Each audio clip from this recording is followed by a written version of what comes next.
Hey everybody, this is Jonathan Ogden, and you're listening to the What's Bruin Show. This is Maurice Jones-Drew, and you're listening to the What's Bruin Show. 1, 2, 3, 4, 5, 6, 7, 8,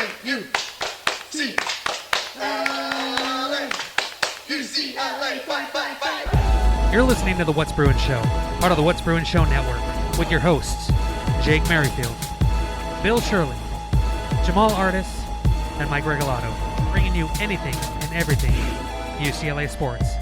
And now, it's time for the What's Bruin Show. Well, hello, and welcome to What's Bruin 2, the game review.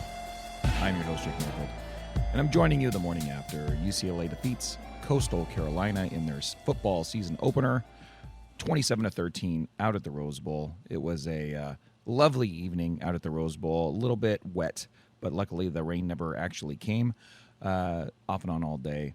Temperature was perfect. It was a great night for football as far as all those outside factors go. And we got to see the Bruins have a sloppy game that ended up having some very high highs. It may have gone a long way towards settling the biggest questions of the season. But the Bruins don't cover. The Bruins do manage to frustrate those in the crowd to a great degree for a big chunk of the game. But at the end, it is a victory in the season opener, which is something that Bruin fans shouldn't take for granted under Chip Kelly by any means. And it was a game, I thought, with quite a few positives, especially when you consider all the circumstances together. But we will get to that in a moment. You are, of course, listening to the What's Bruin Show on the What's Bruin Show Network. Thank you very much for your support. A bunch of great shows on one great feed. You have this, the What's Bruin Show. This is the post-game show today, but we do the What's Bruin Symposium early in the week where we talk about the last game the game that just happened, the game that was, and then we talk about the game that will be. This week it'll be San Diego State. That'll be coming to you probably Tuesday morning, Wednesday morning, sometime around then. We also have the Bare Minimum, a show I do with my daughter about her career at Cal right now. She's a sophomore, going into her sophomore year at Cal. And that's very fun to do. We'll probably be doing one of those again soon. West Coast Bias is currently sort of on hiatus, but Jamaal will be back. He just moved, so we'll be starting that up too, probably coinciding with the Dodger playoff season and the Lakers starting their season. Very excited about that. And then the UCLA B team also will record. I think they're doing like a Spaces thing now, so I don't think they're actually going to be on our feed. But hey, if you remember good old Michael Hanna. It's been a solid 28 hours or so of feeling myself. Get your Twitter X going and go see them. I think it's on Spaces. You can support the show on Patreon for just $2 a month. Patreon.com/whatsbruinshow or whatsbruinshow.com. We appreciate your support on that, and you can get access to our Slack channel and talk to us during the games and things. You can also get us on Substack, whatsbruin.substack.com. I just posted an article Saturday morning. It's called "The UCLA Defense Wasn't as Bad as Advertised, but Can't Help But Be Better in 2023." And it's a pretty in-depth article about what the defense has been under Chip Kelly and why I think it's going to be better this year. And here in this opening game, I mean, halfway through it, I think people would disagree with the sentiment of that article. But I think by the end of the game, it was definitely a step in the right direction, which we'll get to in a minute. But you can read that on Substack, whatsbruin.substack.com, as well as the show is also published on there as well. So finally, we just started publishing the show on YouTube. If you get your content through YouTube more than other places, then you can get the What's Bruin Show on there as well. And there's no the only visual component to it is I made up a slideshow that kind of plays throughout the show that you can watch, but the full audio is there. So if you can support us on YouTube as well, just search What's Bruin Show, and it will come up. And we'd love it if you'd like and subscribe on whatever you're listening to us, however you're listening to us. Like, subscribe, give us a nice review or whatever. That would really help us out, and we appreciate your support. Now, the last thing is the hotline.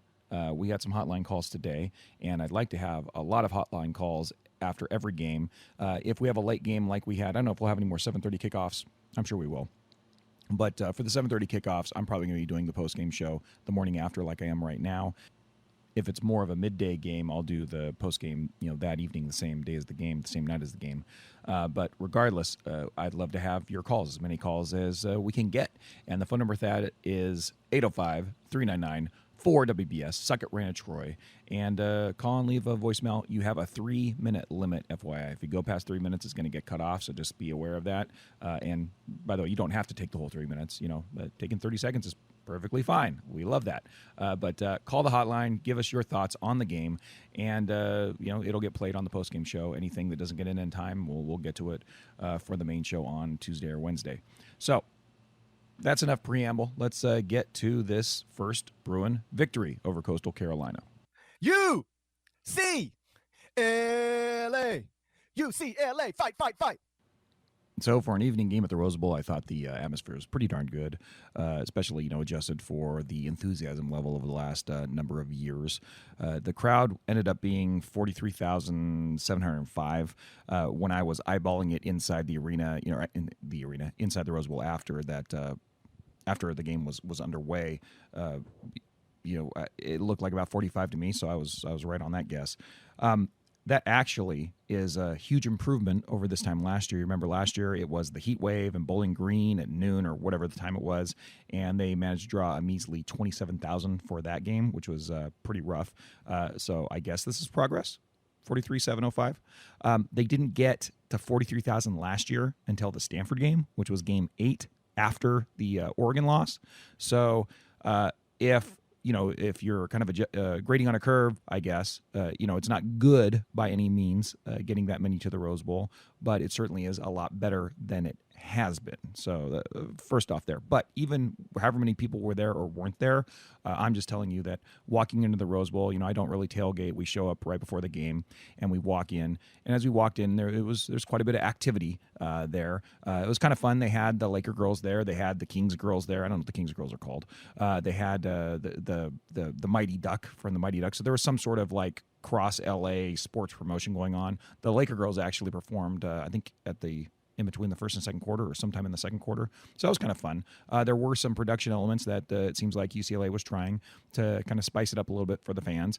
And I do appreciate that. And there seemed to be a lot of people like moving into the Rose Bowl. I remember last year at this time going for Bowling Green, it was like, there is literally nobody here.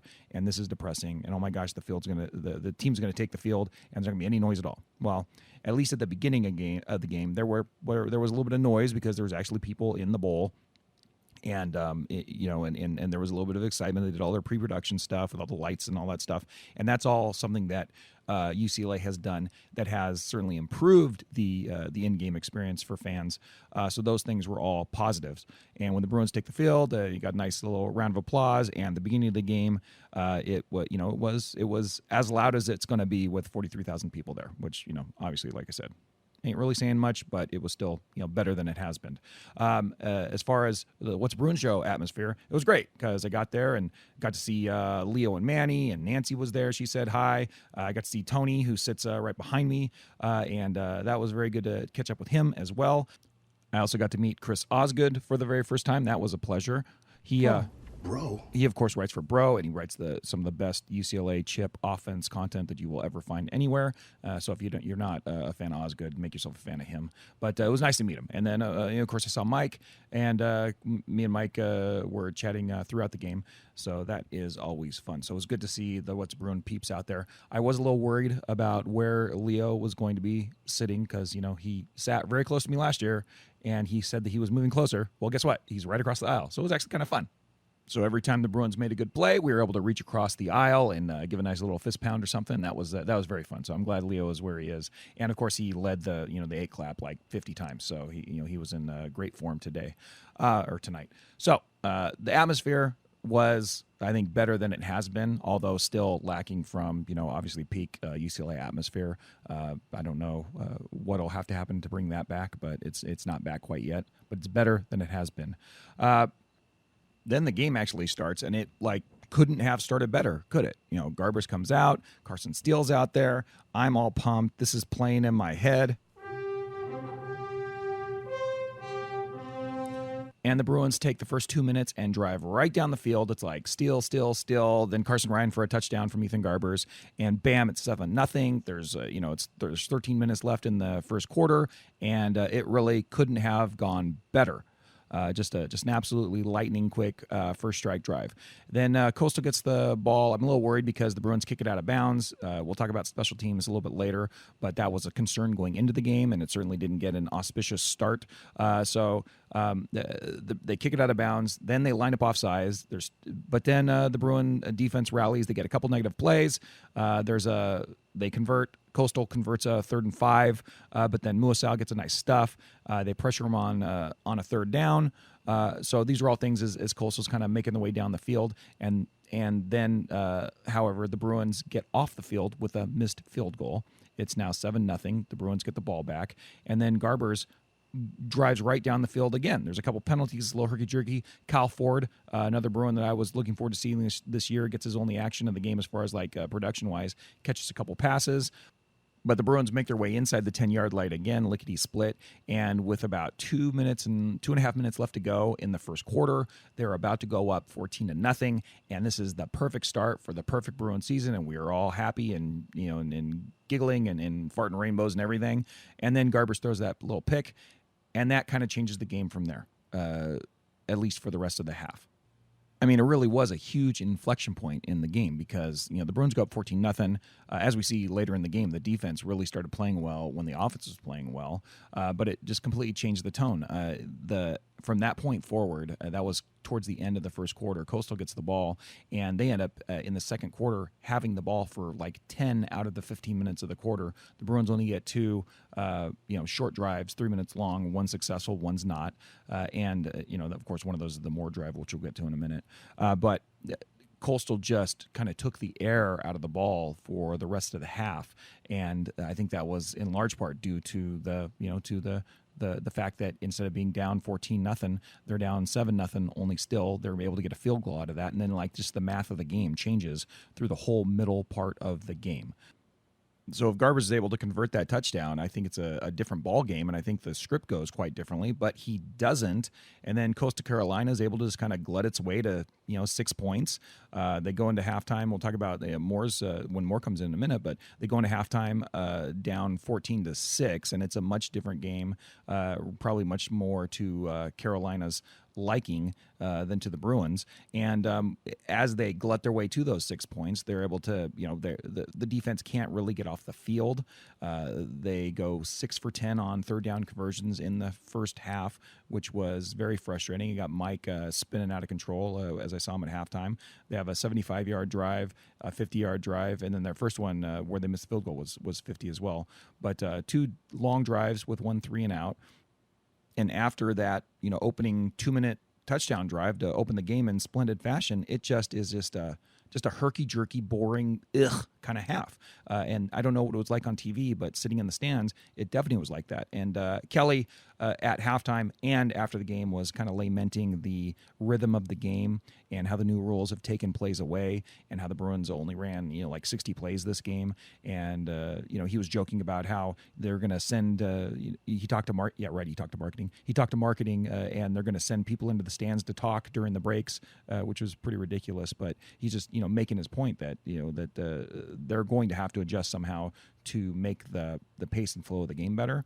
But it is funny, the game lasted just as long, but there was just less football in it, and that is certainly frustrating from a fan perspective, but that is what it is. But getting off of that Jag right now, after that Garbers interception, the first one, the Bruins only get onto the field twice more in the half. The next drive they have is kind of a line change drive where Carson Steele comes out. Now, all of a sudden, we have TJ Harden in there as the running back, and he gets a couple good runs.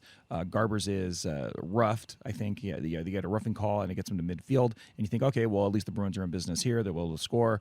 But the drive stalls out. Garbers tries to run, and then he completes a pass that gets stuffed right at the 50-yard line. And they end up having punt, and they get a good punt. We'll talk about that later. But that just kind of stalls them out. And at that point, the crowd is starting to get antsy. Like, we're halfway through the second quarter. We've had 3 Bruin drives. Garbers has been ahead of all of them. And you know what? There's starting to be a murmur in the crowd.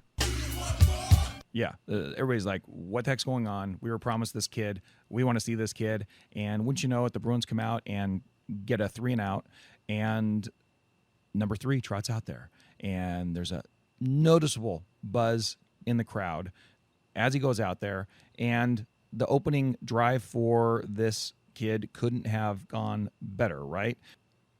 They run a couple plays, he hands the ball off a couple times, and then he drops back for a pass on a 3rd and 6, has to break the pocket, and he hits Jamaal Sturdivant running down the field for 39 yards, first down, and a couple more plays later, he's throwing a touchdown to Carson Steele, kind of on a swing to his left, and the Bruins are on the board 14-3. Everybody's going nuts. Oh my God, this kid just came in and engineered a 2-minute touchdown drive.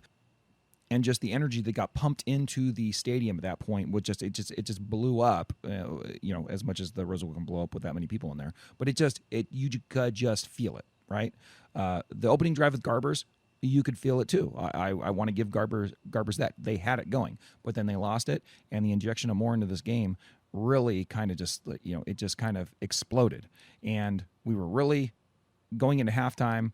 There were certainly questions about the defense. There was, because of the long drives they were giving up. And Coastal was 6-10 on first conversions, and they couldn't get off the field.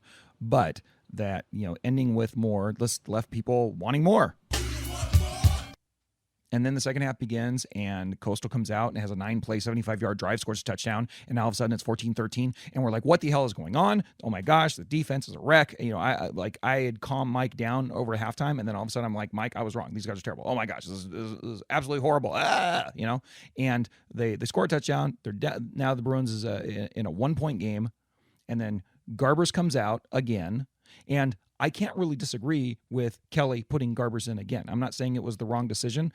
All I know is everybody in the stadium, and I'm pretty sure everybody at home watching TV, they want one thing. They don't want Garbers at that point. They want more. And instead, Garbers comes out, and he has a short drive, ends up throwing an interception. And then the Bruins get an interception back, which was a great play by the defense. That was the defense really turning it around from that point forward in this game, right? The defense is unbelievable from this point forward. But they get the interception, and the Bruins get the ball back. Moore comes out one more time, and they have a 3-and-out, and just you could just feel it, right? There's no way that Moore is not coming in the next time. So the Bruins, the defense, Coastal has another long drive, a 10-play drive, but it ends in another missed field goal, right? And a little good luck, a little good fortune there. And then Moore comes into the ball game, and how long does it take him? One play, 62 yards, long touchdown, just right over the top. Michael Sturdivant, 62-yard touchdown pass, and it was just bonkers from there, right? The crowd's back into the game. It's 21-13, and there's really not any huge major plays after that. Moore actually leads him down the field one more time, but then throws his own pick in the end zone, and then there's a couple field goal drives from that point forward.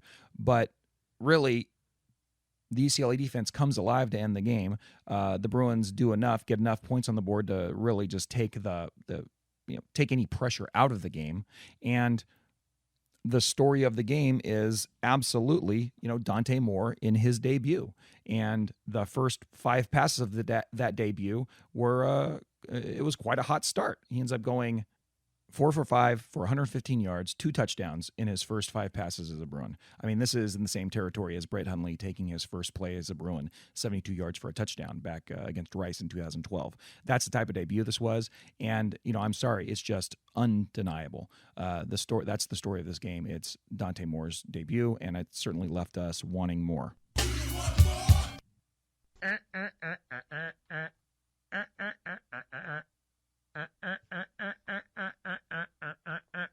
Fight, fight, fight! So coming around and spending a few minutes just talking about how each unit did, let's talk about the offense first. Really, when I'm looking at this game as a whole, Kelly came off and his biggest complaint was, well, they only ran 60 plays. I looked at my playbook, halfway through the first half or 2/3 of the way through the first half, and we'd only run a few things. And it certainly seemed like that. It was super herky-jerky. It didn't seem like the offense was on the field quite enough. Part of that was certainly due to the fact that the defense was having trouble getting off the field early, and more about that in a minute. But it just seemed like, to me also, just because of the circumstances of the game, a game in which you have all these new players coming in, a game in which you're transitioning from knowing who your guys are, right? Last year it was Zach Charbonnet, last year it was DTR and the rest, but you knew exactly who the ball was going to and how it was going to get to them. And this is just one of those things where this is a transition year, and they have to figure some of this stuff out. And in this particular game, you're not only trying to do that, but you're even trying to figure out who your darn quarterback is, right? So just from that alone, the Bruin offense to me felt like, it felt like Kelly was like a boy with way too many toys and not enough time to play with it, right? And so it was really sort of, a little bit of this, a little bit of that. I think that if this were a game that you're going into that the only priority was, it's always just to win, but if that were the only priority, just winning, you didn't have other things you had to get done, I feel like we would have seen Carson Steele and TJ Harden have a bunch of carries. They would have piled up like 250 yards, and there would have been a couple plays over the top, and that would have been that, right? But because there was so much stuff to figure out, it just seemed like it was very disjointed, and the game flow and the game script didn't help at all. Didn't help besides the point. So with that being said, we already talked about the Garber's his drives out there, and we talked about Moore and how he came in and just sparked them. But beyond that, there were some other people that we wanted to see. Jamaal Sturdivant, he couldn't have been more impressive, could he? Right? Made big plays throughout the game. He was involved in some of the biggest plays of the game. So, I mean, absolutely a terrific debut from him. We are very lucky to be getting him from Cal. Go Bears, sorry, but suck it, Cal. Suck it, Cal. And certainly a welcome addition. Beyond that, the running game looks to be healthy. The offensive line looks to be doing pretty good. I know that they allowed Garbers to get pressured a couple times. They gave up a sack on Moore. But when you look at how the running game performed, they actually did pretty darn good. Carson Steele and TJ Harden ended up averaging 6.9 yards combined. That's a very healthy, to say the least. If you had a little more running, they would have racked up a whole lot more yards. As it is, it seems pretty pedestrian stats. Both of them were around like 80 yards each or something like that. But certainly when they wanted to, it seemed like they could run the ball. So I'm not really worried about that at this point. Although the San Diego State game next week will be a much stiffer test for how the Bruins run the ball, right? I thought that a lot of the offensive woes that you can paint from today were really much more self-inflicted, and I think Kelly said that after the game as well. Next week they're actually going to play a much stiffer defense, so we'll have to we'll have to see how they do next week. But for this week, it was a really good start. Kyle Ford had a couple catches on that second drive. He looked really good to me. I wish I would have seen him involved a little bit more, but they only ran 60 plays, and so there's only so many reps to go around, and that was kind of a bummer. It really did feel like that, though. When the Bruins got on the field, you're trying to keep track of the numbers going back and forth, and you're like, man, they have a lot of guys that theoretically could be involved in this game, and a lot of guys that we want to see have some production. And it's like, hopefully the Bruins don't have too many more offensive game scripts like this. Hopefully Kelly does do what he says he's going to do and figures out ways to get more plays on the field, because the Bruins have a lot of things, a lot of toys to play with. I think I already said that, but that's going to be pretty fun. But as far as the offense goes, I think other than Mike's golden rule of the goal being score more points. So I think it's whatever offense manages to score more points. I think other than fulfilling that goal, right, which they ended up doing, the main goal for this team this week was getting some more data, trying to figure out the quarterback battle. And certainly, if we were trying to figure out who's going to be the quarterback, going forward, who's going to be the starting quarterback, Garber started this game, but this was a game where Moore certainly scored those bonus points. Are we going to have a definitive answer for San Diego State? Is Dante Moore going to start San Diego State? I don't know. I think the jury's still way out on that. But this is one of those things where unless Garbers is absolutely on fire against SDSU and Moore takes a step back, this one is certainly a point in favor of Moore. And Kelly vowed that Colin Schlee will be see the field next week. Although it was kind of interesting, I thought he did kind of confirm that Schlee is going to be out there as kind of like a package player, which I'm very excited to see those packages. Whatever kind of fun Coletto / Wildcat / let me chuck the ball down the field sort of plays they're going to have for Schlee in there as the wild card.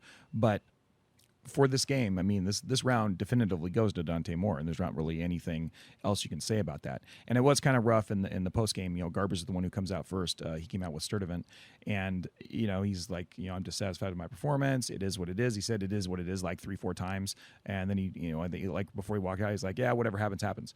And they're all saying the right things, and I do think these guys are all buddies, but at the same time, they're all competing. And if you're Garbers, you're wondering how long, now that we've seen Moore and we've seen him on the field and we've seen him start 4 for 5 with 2 touchdowns and just looking so impressive, there's got to be a lot of pressure on Garbers now, because no matter what, he does anything bad and instantly it was like, all right, we want to see more, right? And Moore's got just the dynamic of the situation. It's unfortunate, but it is what it is.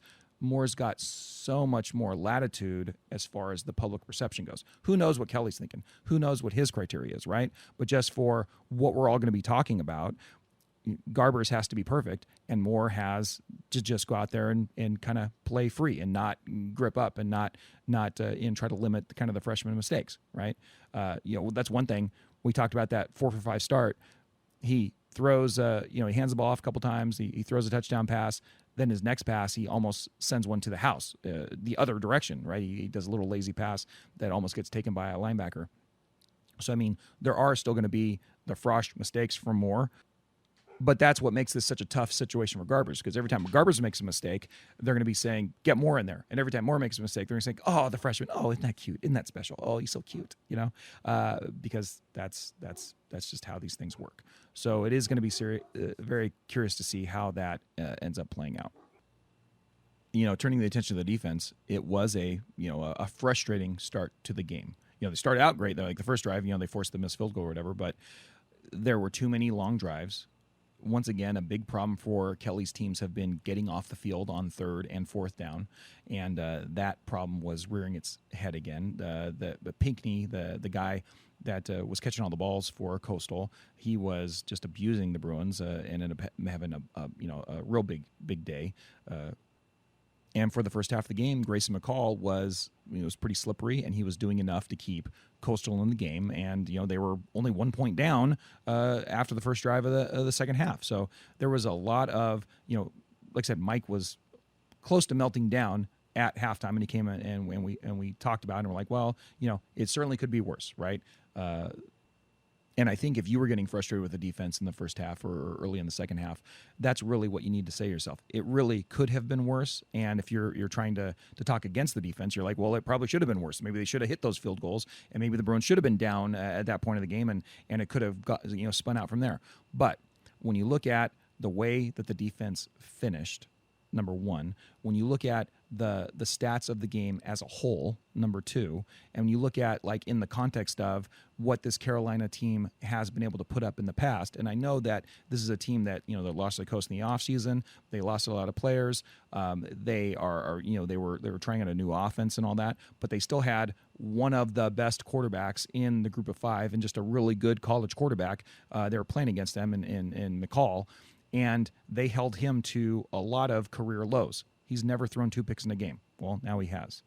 Last year, he averaged 9.1 yards per attempt. In this game, it was more like at 6.3, which is obviously way lower. At halftime, he was thrown for 7.3 yards per attempt. By the end of the game, it was 6.7 yards per attempt. I know I'm throwing stats at you, but just be aware. I'm saying that to say that they're much lower than what he had traditionally had in a game, right?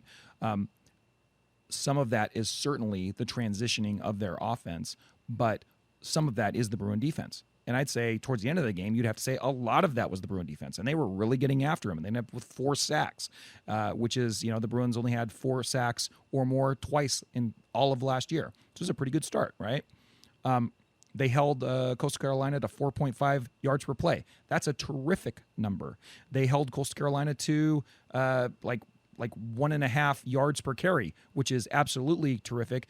It's also because of all the sacks. If you adjust it, you take out the sacks and just say, oh, what did the Coastal Carolina running game generate? Well, they got 90 yards on 31 carries. That's 2.7 yards per carry. That's also a very good number. So we don't know if the Coastal Carolina offense is any good at all, but they have been really good in the past, and they're so we'll have to see how the year goes. It's kind of like the South Alabama game where like, how the hell are they in this dogfight with this team that they should be kicking their ass? But then it turned out that South Alabama was actually a pretty darn good Group of 5 team, right? And so that close win, almost loss, didn't look nearly as bad in like week 8 as it did when it was happening in week 3. I think with this Coastal team, I don't know if they're going to be any good this year, but whether they're good or not, the Bruins defense really played well against them when you take the game in total. As frustrating as there were in moments, I think a lot of that frustration comes from the baggage we all have from the past as opposed to what actually happened in the game. Although, right, I'm not going to sit here and say that everything was perfect. McCall was still able to convert with Pickney on with some other plays quite a few times that if they are able to get off the field, well, now maybe the offense has a little bit more room to run plays. Maybe the offense is able to generate a few more points. Maybe the pressure's taken off and we're off and running, right? And the game turns. It wasn't just the offense that was responsible for the clunkiness of this game. The defense early on was responsible too by not being able to get off the field. But all I'm saying is there are some positive signs. This is the fewest points that McCall has ever scored in a game that he was quarterback for Coastal Carolina, right? Those are all things that are good indicators. So it's not all bad, right? And I don't think that, if you watch the whole game, that the feelings you had about the defense in the first half were the same as the feelings you had in the second half. So just, let's be happy about that, right? Certainly things to work on. And by the way, I didn't even get to it yet. But what's the most glaring problem the defense had? I know you're probably, you've been thinking in your head for about 5 minutes. I've been talking about it. It's just the dang penalties, right? How many times can you line up off sides or jump off sides? That is just maddening. But that's also something that is eminently fixable. So let's hope that, maybe next week they don't have 5 of them. Maybe they only have 2. And that would be progress, I guess, right? But San Diego State doesn't look to be a great offense. So the Bruins probably will have another good defensive game stat-wise. But let's see how they do on third downs. Let's see how they do just lining up, for Christ's sakes. But if they can keep this going, we have the makings of a very good start for this defensive team. Very good start. So let's see how that goes. Now, the third phase of the game that we talk about very little, but happens to be pretty darn important, ended up being an absolute blessing for the Bruins in this game, and that was the special teams. It started out poorly. Started out being very worried. They kicked the ball out of bounds, the kickoff out of bounds after they scored that first touchdown drive, and we're like, what the hell is going on?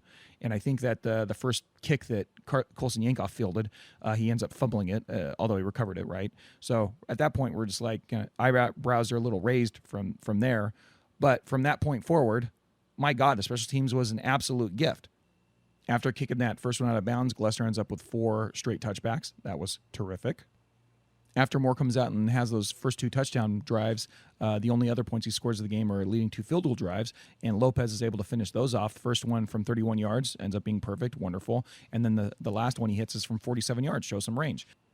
I walked over to the south end zone to see that last field goal kick, the 47-yarder, and it did kind of look like a dying quail, like floating in there at the very end. It was very close, but it was still good, and ends up 2 for 2. That's a heck of a start compared to where we've been the last few years. So that was a pleasant surprise. And then, oh my God, punting. Powers, 2 punts, 97 yards, 48.5-yard average.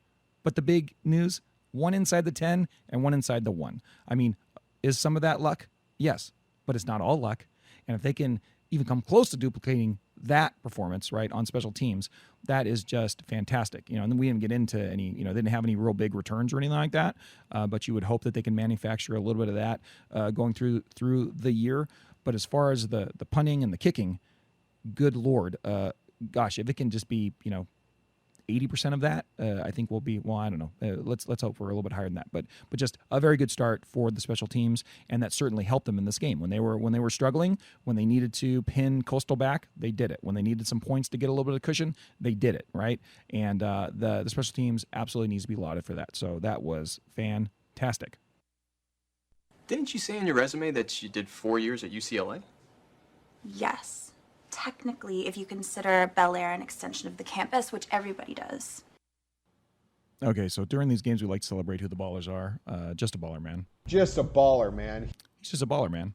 He's just a baller, man. So we're going to start with the special teams, of course. Just collectively, they were absolute ballers. He's just just a baller, man. But especially RJ Lopez, 2 for 2 on the field goals. Will Powers, 2 for 2 inside the 10. Oh my God, just ballers. Just a baller, man. So great job. Keep that stuff up. Also, let's go to the one player that we all want more from. Dante Moore, his Bruin career starts with a game where he is 7 for 12, 143. Not bad for a quarterback for a game in which you're quarterback less than half the time. 11.9 yard average per attempt, 2 touchdowns, 1 interception in the end zone. Could have been 3 touchdowns, who knows? But Chip Kelly said his interception was on the play caller, so so we'll have to get him punished for that. But all in all, a great start for a superstar freshman, and we just all want more. He's just a baller, man. He's just a baller, man. TJ Harden, Carson Steele combined average like 7 yards per carry. I'm just going to play. I need to get a sound for Harden. So if you guys have a tame idea for a sound for him, nothing too fresh. But Carson Steele, this is what I want to hear all day long. But like I said, in limited action, they both look pretty good. They both had 76 yards. They averaged like 7 yards a carry between them. And Carson got the 1 touchdown on the throw from Moore, that first touchdown that he had. So not too bad. And they are certainly now and future ballers. Just a baller, man. J. Michael Sturdivant, certainly the offensive player of the game, I think. 5 for 136, 27-yard average, 1 touchdown, long of 62. And we are very happy that he came from Cal. So he's just a baller, man. And suck it, Cal. But very happy to see him. And maybe we'll have some more offensive ballers, for the wrap-up show that we do this week. But going to the defense, certainly the first and foremost, the biggest baller of the day is the guy that got credited with 3 sacks. That's none other than Liatu Latu. Just a baller, man. He said he wanted like 15 sacks. Basically wants to break the UCLA sack record this year, and I think he's on pace now. Right, 3 is a pretty darn good start. So it took him a while to get warmed up. It took the defense a while to get warmed up, but they certainly closed strong. So Liatu Latu led the charge on that, and that was pretty fantastic. Darius Musau, 9 total tackles, 7 solos, 1 really important TFL, and he was balling out today as well. He's just a baller, man. I'm wondering where my magic man was. It's funny because on the defense, it's hard to see the guys coming in and out.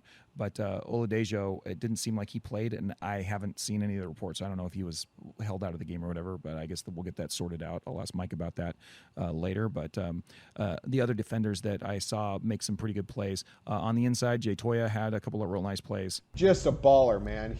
And, of course, you got to talk about Jalen Davies and John Humphrey coming up big with some interceptions there, in the middle end of the game. So good job for those guys as well. He's just a baller, man. If you want to give us some of your ballers, by all means, call the hotline, 805-399-4WBS, Sucker into Troy. But those are your ballers for this first game against Coastal Carolina, those Chanticleers. UCLA is a team now we're going to have to start talking about. I'm happy that UCLA won.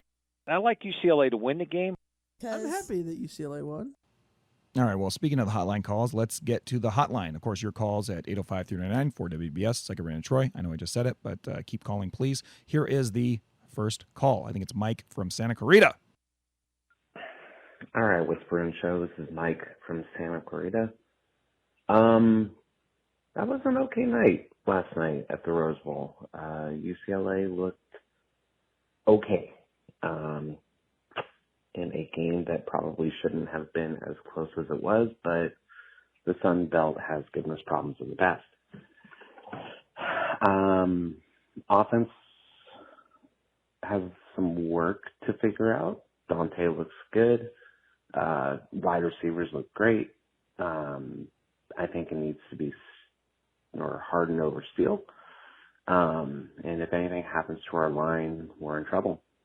Defense on the other side, the defensive line looks good. Everything else needs a lot of work. Special teams look great. Not sure what Yankoff is doing in the backfield there, or the receiving, field, and kicks. But it is what it is. So, good night. I'd say solid 7 out of 10, and looking forward to San Diego State next week. All right, go Bruins. Thank you very much for the call, Mike. Yeah, and I am really looking forward to looking at how the offensive line actually played, because that's something that I can't really tell a whole lot, except for on a particular play or whatever when I'm in the stands. But I would just say, yeah, I think 7 out of 10 is a pretty good one given the context. I may not disagree with how you got there, right? You already heard what I thought about the game, but yeah, I think it's a pretty fair assessment. I do think we have to look at the defense a little bit of how the whole game ended up as opposed to some of how they got there. But yeah, I agree. There's things to work on. And I think Kelly agrees. He said it a couple times. We got things to work on. Gee whiz. But yeah, they got the win, and I'm happy that you said one. So let's see who called next. What's up, guys? Had to call in after that nail biter. But I think we learned a couple valuable lessons. All right. Number one, I didn't say my name. My name is Kyle. Number one, Ethan Garber's learned a lot over the last couple of years behind Dorian Thompson-Robinson. He's great on the bench. Thank you so much, Ethan Garbers. Sit down. Dante Moore, we are going to have some growing pains, but that kid's got an arm. That kid can throw. He's got his number one target. Michael Sturdivant is an absolute beast, and we need to get him the ball all the time. Our running game needs a lot of work. It doesn't spin, but T.J. Harden should be the man. Carson still can block. And 3 turnovers, fumble recovery, 2 interceptions. What? And then we also got 2 sacks from Latu. Great game, even though it was tough to watch. Go Bruins. Go Bruins. Man, Kyle coming out strong, right? Big fire. But we know what he wants. He wants more. I will say now, 2 callers in a row. Man, Kyle and Mike both going for Harden over Steele. I'm still solidly in my Magic Man's corner. But I think there's room for both of them this year, and I'm really looking at whoever ends up being the 1A and the 1B. I think this is like Zach Charbonnet and Brown a couple years before, right? But look, I'm glad we're able to still be excited about this game. I'm being a little more delicate, but Kyle really just said it how it said, right? It might just be more from this point forward, but who knows? It might still be a little bit of back and forth. But thank you very much for the call, Kyle. That was terrific. All right, who's next? Hey guys, Des from Santa Clarita, just getting home from the game, and I don't know what in the hell happened to the defense for about 3 quarters and 8 minutes, whatever it was, but they played atrocious. I don't know what was going on. Maybe they were playing vanilla for some odd reason. Maybe they were doing the USC thing where they're rotating guys in. Who knows what the fuck was going on with that? But that was, up until the end, that was horrible. Then you turn around to Ethan, and I really wanted Ethan in the worst way to be the man. I was praying that he would come in, solidify the job, and then run through the whole season. But that, outside of the first touchdown, which he missed on 2 different plays, a wide open tight end up the seam was just incredibly horrible. And then the offensive line wasn't that great either. Carson still did well. I thought he didn't do that great, but he apparently did well. He outgained T.J. Harden. Harden looked great, obviously, but Dante Moore is probably, more than likely, should be the guy running the show. I think Colin Slee got screwed. He was supposed to get some playing time. He got, unless that playing time was just looking at the field, he got nothing. And the other thing I didn't understand was you bring out Ethan Garbers, put in Dante, he scores that quick touchdown, then you throw Ethan back in for what? Shits and giggles? I don't know. He won, or we won the game, so that's great. The defense showed up in the end. The penalties, goddamn, the offsides, the timing of the fucking snap was, I don't know. But, as Mike said after the story about the airlines, goddamn it, go Bruins. Yeah. Thank you very much, Des. Very good call. God damn it, and go Bruins indeed. I don't know, Des. I think I need to go back and look and see if I can see what I think about the offensive line and all that stuff as well. And I think you need to go back and kind of look again and just, like I said, take it in its totality and look at the context. And I think you'll be happier with this game after thinking about it a little more than you were right after the game. And that's all fair, because I'm completely agreeing with you. In the moment, there was some very frustrating moments in that game, and we're just like, what in the hell is going on? So I totally understand that sentiment. All right, one more call, and then we'll get you out of here. Who is next? Oh, it's none other than Nancy. Hi, this is Nancy. It was great seeing Jake and Leo at the game. I just noticed that at first everybody was like screaming about that the defense wasn't doing their job. But I decided to take a step back and really look at what happened. The Coastal averaged in 2022 29.5 points per game. Last night they got 13. The defense had to have done something. Last year they only had 2 interceptions for the whole season. Last night we pulled off interceptions on them. Last year they had 18 sacks for the whole season.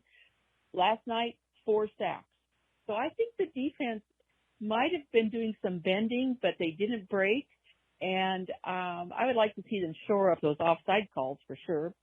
I think TJ and Carson are really looking like a dynamic duo, and I'm really happy about that. And, of course, the dynamic duo of the evening, Dante to J. Mike. You can't say enough about how wonderful it was to see Dante do so well.